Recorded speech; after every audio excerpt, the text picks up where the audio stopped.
Apple's robotic lamp, a glimpse into the future for AI and robotics for the home.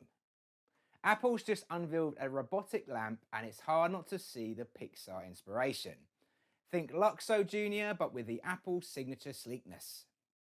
This isn't just any lamp, it moves, reacts, and even interacts with gestures.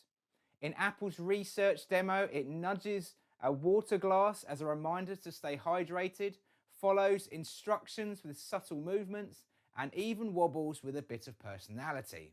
It's all part of Apple's approach to making robots feel more natural and expressive. Of course, this is just a research prototype, so don't expect to see it on store shelves anytime soon, but it does hint at Apple's growing interest in robotics, one that prioritizes interaction over cold mechanical design.